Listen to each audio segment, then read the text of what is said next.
It's a tale of two cities on the rebound. The D's came crashing back to earth at the hands of Port Adelaide and are suddenly fighting to retain the double chance.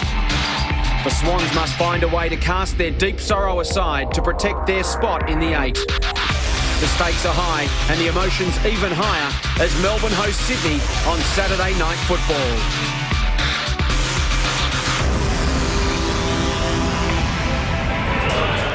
It's a big night for the Sydney Swans as they run onto Telstra Dome for the first time in season 2004. The equation for them pretty simple. Win tonight, they could still finish as high as 6th position. Lose, and next week they could face an elimination final game against Essendon in Sydney. The Demons, well, they're sitting in 3rd spot. They were on top of the football world a week ago. They came crashing down to Port Adelaide by 73 points. They've fallen to 3rd spot. They need to win their last 3 games to finish in the top 2, could still miss the double chance, so the stakes are enormous for the Demons as well. Good evening, everyone. Welcome to the Telstra Dome in Melbourne. It's a great night to be indoors.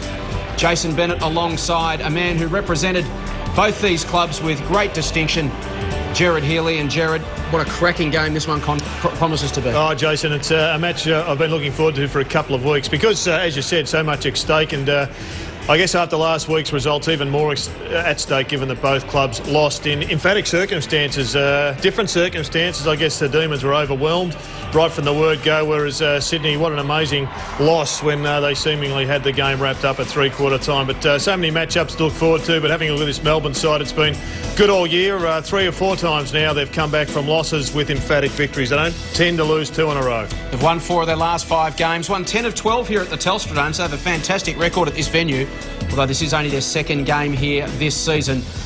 A couple of important inclusions for them, the likes of Simon Godfrey coming into the side. Luke Williams hasn't played a lot of football in recent times either. Godfrey in particular, some extra hardness around the football. Yes, and that's important up against the Swans because that's where they are very good, of course. It changes the mix a little bit, Williams and Godfrey, of course, but Travis Johnson out of the side, so a little bit of polish missing. But having a look at one of the major matchups in midfield is Jason Ball and Jeff White. Wouldn't be surprised to see Jason Ball take the ruck, then move to the forward line, and then Adam Goodes come in and run with Jeff White because they are very similar players through midfield. Adam Uze has been an outstanding player all year. He'll be tagged maybe by Ben Matthews, who's developed, as we say there, a reputation as a very tough run with player. Uze, such a creative player, has played a lot of footy off half-back for the Demons, and he is one that certainly needs to be stopped. And talking about matchups, have a look at this one. Alistair Nicholson, who started the year in pretty ordinary fashion but has been brilliant since round 1 for them, up against Barry Hall, one of the form players of the competition. And Hall, with 5 goals last week, has once again emphasised just what an important player and a match winner he is for the Swans. 18 goals in the last 4 games against the Demons for Barry Hall. As we take a look at the Sydney lineup, mentioned they're sitting in 8th position, lost 3 of their last 4 games. They must win tonight to stay in the top 8. Lost 3 of 4, but the one they won was against Brisbane, one of their best wins of the season a couple of weeks ago. But they've settled across right through the middle of the ground. Nick Davis has got that 1 game under his belt. O'Loughlin and Hall, 9 goals between them last week. Augurs well for a pretty competitive match today. O'Keefe's a very talented forward. Williams, if he goes forward, they have got a forward line that could kick a big score here. They don't tend to get the ball in all that quickly, but if they fire as one, then it's going to be a tough job. One of the great up-and-comers of the competition in Jared Rivers, potentially up against Michael O'Loughlin tonight. He's had an interrupted year with injuries, but just starting to develop some ominous form as the Swans try desperately to make it to September. Still remains the ideal foil for Barry Hall in the midfield. Great matchup, Jude Bolton. Who will go to him? Potentially James McDonald. Yeah, McDonald's always an underrated player. People talk about a blue-collar midfield for the Swans. I think their midfield's underrated in many respects, but James McDonald would sit perfectly in that Swans midfield because he is very much of that ilk, and whoever he picks up will have a very tough night. And just as important in the forward line for the Demons as Barry Hall is for the Swans is David Neitz, who leads with distinction both in the aggression stakes and also as a goal kicker. And if he kicks half a dozen, then it's going to be hard for the Swans to get over the line. Has kicked 3 bags of 6 against the Swans in recent times, 28 goals in his last 7 games. Promises to be a fantastic game of football, this one, Melbourne and Sydney. It's coming to you live from the Telstra Dome, and we'll have the opening bounce for you right after this. Opening bounce at the Telstra Dome. Big game, round 20 action.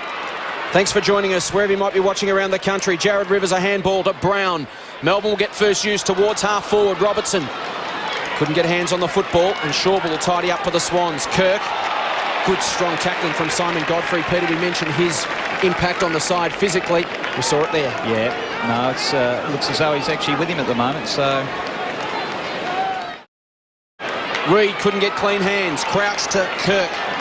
And now Ball looks up, swings it inboard. Kennelly ran forward to provide an option. Here's Luke Ablett accelerating through centre wing. Goes towards O'Loughlin in the pocket. Doyle will arrive late. Good fist by Wheatley. And Melbourne now with some numbers at ground level. McDonald will be run down. Got boot to ball but turned it over. Goods. Swans have now got players in position. Bolton can go inside 50 to Doyle. Here's Doyle from 40 metres out. Missed his first. Gets his second. Swans on the board at the Telstra Dome. 14 free kicks for this season, 29 against Barry, so he's got a fair case. 70 metres from goal. Melbourne with plenty of numbers back. Nick Davis provides the short option. You see there Heffernan along with Matthew Whelan, Simon Godfrey blocking space. It's really going to be a game of trying to break the lines. The Swans are playing one man short in their forward. In fact, the Demons are playing one man short in their back line, in their forward line, which has given them an extra man in their back line. I'll spit it out shortly, but they've finally got it into Michael O'Loughlin inside that forward 50, and that's the sort of game they're going to have to play if, in fact, they don't bring it in quickly. Well, Sydney are very good at waiting. They're very patient, waiting to get that ball by foot into their forward 50. You see, Ty Kennelly's had a lot of the ball because he's actually the loose player down in his defence a lot of the time. 4 straight last week. This for his first. Sydney's second. It's a nice looking kick. Michael O'Loughlin has the carry. Yes, it does. And he makes his way towards the bench. Michael O'Loughlin gets his first. Swans by 12 points. Good start for them at the Telstra Dome.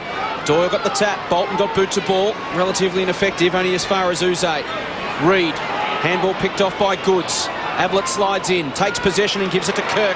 Now the Swans running. Here's Davis. Runs to 50 metres. Attacks the square. O'Loughlin. Wheatley just slipped at the crucial moment. O'Loughlin kept his eyes on the football. In the end, took an uncontested mark. O'Loughlin for his second in a minute. He's got it. He's hot tonight. Swans have got 3. Goods run down. Good strong pressure there from Bell. It's spilt to White. For the Demons first. Great start, second term Melbourne. Jeff White kicks a goal. Kicks break the tag. Towards Barry Hall. James McDonald did well. Stood his ground. Barry Hall recovers the loose ball. Has a loose man in the middle of the ground. That's Jude Bolton. Off to Kennelly again. Through the middle of the ground. Gets forward of centre. Advantage paid. Heads towards the goal square. Doyle wrestles. Got rid of his opponent. Jared Rivers wants a free kick. He pleads with the umpire. But on this occasion, still to the front position and takes an easy mark. Doyle for goal number 2. No problems there. Sydney get their 4th. Green will go inside 50. Good standing tall will pick it off. Plays on quickly. Jude Bolton comes back inside to Matthew Nix. Has got support, and Craig Bolton can go out the other side to Matthews. Over the top to Williams. Gets inside 50. Paul Williams. Jared Crouchett is on the run. Can he make amends for the miss in the first quarter? Yes, he does. Treatment from the physio, but here it is again. Both times we've seen the ruckman too far back for the throw-in. Doyle, the ball it is, gets a handball from Buchanan. Will it carry? O'Loughlin gives the shepherd. Talking about dragging, they've put Luke Williams onto Ty Kennelly as a half forward, but in effect he's taking him to the goal square. Adam Goods continues to dominate this match. And he runs off to 55. Goods. It's a tumbling kick. O'Loughlin will get on the end of it. O'Loughlin from 15 metres out. Sneaks it inside the left post, does he? Yes, sir. Margin 39 points. Adam Goods back on. Doyle back in the contest. Whelan at the back's been important. Trying to pick this side up. As Godfrey goes inside 50. Now they hit a target. It's Holland. It's been a long time in coming. I know that margins of that ilk count for little in modern day football. Melbourne just needs some momentum and belief. Holland with the opportunity to give them some. And he obliges. The D's have got their second. He's got Williams and Holland inside 50. Needs to move it quickly. Goes to Miller. 55 out. 10 seconds remaining. Here's Robertson. Chance for the Demons. It's a free kick coming back to Melbourne, I think. 9 seconds on the clock. It's going to come back to Whelan. Needs to spot a target inside 50. The lead comes now from Heffernan, and he's got it. 40 metres out, 45-degree angle to kick after the siren. This to reduce the margin to 29 points. And for Melbourne to head to the half-time break with their tails up. Looks good off the boot. Right over the goal umpire's hat.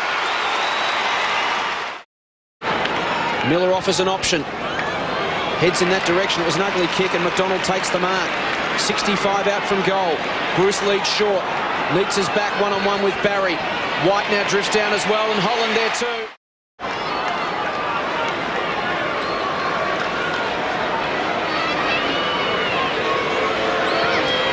Got it. That's one way of stopping the run out of the back line. You've got to put forward pressure on and keep the ball either in your area or stop them getting it out. Dangerous kick from Bolton. Whelan gets a hold of it. Inside 50. Great effort, Kennelly. Went back with the flight and saved the day. Barry, O'Keefe, and now Kennelly to provide some run. Sweeping handball to O'Keefe. It came from Bolton initially. 60 metres from goal, goes to O'Loughlin, gets there on the bounce, twists and turns, tries to shake Wheatley, handball back to O'Keefe, he can measure it from 40 metres out and puts it through. Swans get one back. Holding the ball, Matthew Whelan rewarded with the free kick. Robertson on the lead, and a good one. Off to the runner in Broadbridge. Heads towards the edge of the square, in the direction of Neats. He's got the back position, takes the mark. Tight angle. No problems. David Neats gets his first. Melbourne get their fifth. For one this term in favour of the D's. They've closed the margin to 21 points. Ball gets boot to ball. Into the middle of the ground. Wide open spaces. Crouch will get there first. Uze wraps him up. Ball spilt for Rivers. Buchanan did well at ground level. Tries to get to his feet. Finds Maxfield by hand. Chance now for the Swans. Barry Hall leads short. He'll go longer towards O'Loughlin, who's got a couple of metres, and that's all he needs. O'Loughlin for number 4. Important kick for the Swans. They lead by 21 points. Ugly off the boot, but it's straight. So for all the effort Melbourne's put in at the moment, they've only clawed back 2 points on the scoreboard this quarter. No Sydney player in their forward 50, and that's a poor kick, getting back and taking him easy. Mark Stephen Doyle. Cameron Bruce just let himself down there. Matthews can go over the top to Crouch if he wants. Draws Godfrey. Jared Crouch, forward of the wing. Has a bounce. Chased by Godfrey. Still gets the kick away in the direction of O'Loughlin. He's got the position. Just got rid of Paul Wheatley a little bit too easily, but as we saw with that Maxfield kick, as Matthew Nicks makes his way to the bench, Peter, terrific, well-weighted kick to the advantage of Michael O'Loughlin. For goal number 5. No problems whatsoever. Michael O'Loughlin gets his 5th and Sydney's 3rd for the term. He did a great game of 22 possessions. They'll just control it now because they don't want to get ruled. Having said that, chance for the Demons to make them pay. Uze. Swans out of position now. They weren't expecting the turnover, and Holland has it. 70 from goal. Needs to get it in quickly. Neats has got plenty of space one-on-one with Barry. Goes to Robertson in the pocket. And that's why turnovers kill you. I mean, they were quite prepared to run the clock down and control the ball. Chance for Robertson to do likewise at three-quarter time. And keep the margin manageable. Robertson puts it through. Melbourne still alive at the Telstra Dome. Goods to Nicks. Heads long inside 50. In the direction of Davis. O'Loughlin. Ground level. Buchanan. Goes back to Doyle. Has support in Craig Bolton, who's shifted forward. Good tackle, Green. Demons with numbers. Williams to Reid. Has Uze. Need to take the mark. Has time, got it off to Neats, the skipper from outside 50, stabs the kick towards Robertson, takes a good mark under pressure. Important kick. Rowan kicks it, kicks truly, gets his first for the evening, second I should say, and more importantly, keeps the Demons in the contest. It's been very good since half-time, Robinson. Under 30 seconds remaining. Big win for Sydney. They've had a tough week off the track with the death of their head trainer, Wally Jackson. Barry Hall with a strong mark. Matthew Nicks sprints towards the goal square. Barry Hall quite happy to run the clock down. An emotional week for Sydney. Highly regarded by everybody involved in the football club, Wally Jackson. What a wonderful way to send him off. A great tribute. A terrific win for the club. They've beaten Melbourne in all facets. There's the siren. Barry Hall will have a shot at goal after the siren. Gets onto a torpedo. It's going. Doesn't make the distance. But nonetheless, Paul Roos will be quite happy with that win. They win tonight, 10-7-67. They account for Melbourne, 7-4-46. Big win for the Swans. Damage done in the opening term. They led by 20 points at quarter time. A big win for that man, Jason Ball, who was a pallbearer at Wally Jackson's funeral during the week. And they've done that one for Wally tonight. Congratulations to the Swans. They keep their season alive. They move to 11 wins and 9 losses. Big loss for the Demons. They're now 14-6.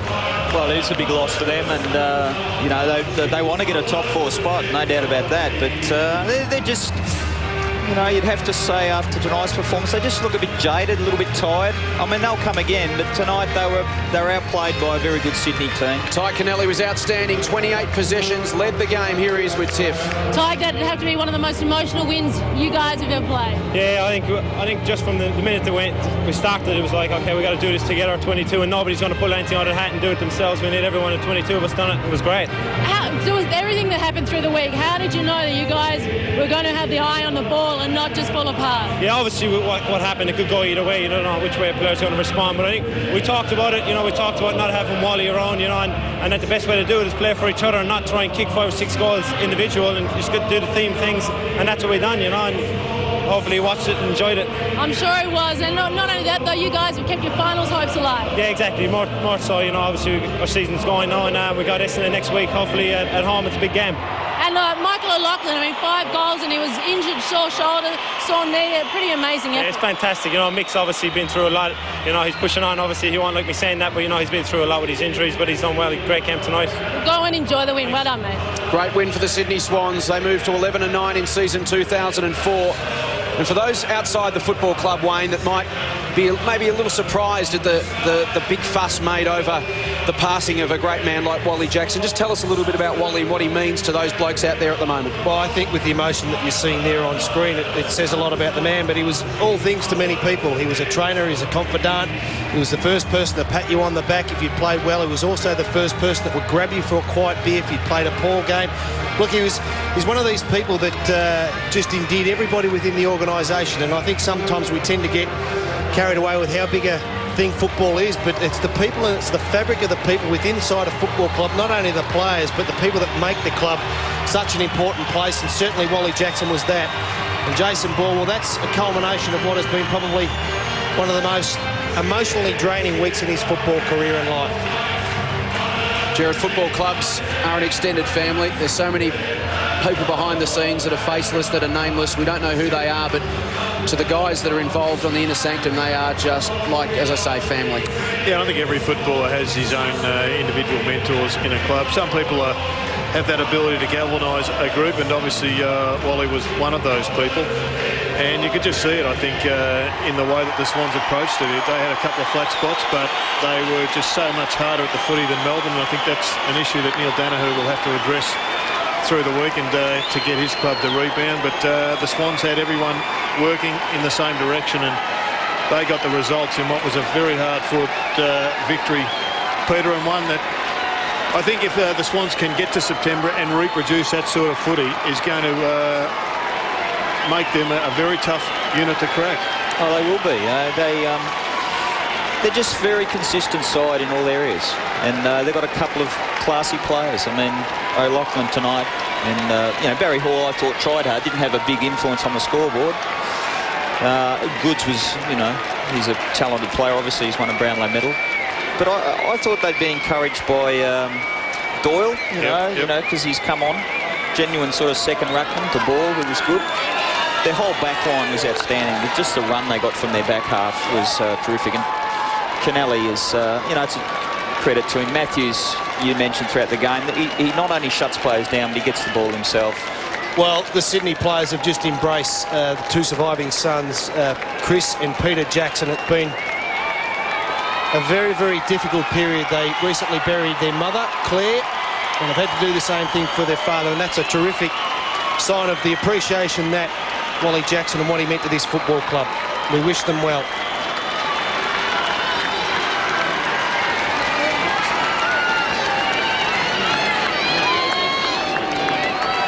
An emotional night for the Sydney Swans.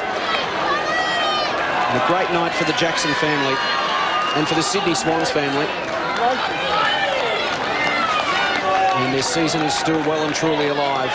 A gutsy win. They came out, took it up to Melbourne early, did the damage, and then in the last quarter they didn't score. It was 1 goal to Melbourne, no score at all to Sydney, but they just gutted it out and gritted their teeth, and there was no way they were going to let Melbourne back into that game. And it sets up next week's game at Telstra Stadium against the Bombers. It's they're playing for the Marngrook Cup. It's going to be so influential in where the sides finish. It may, in fact, determine whether or not, once again, one side finishes in the 8 or not. And I reckon this may well be the strongest the Swans theme song has been sung for many a year.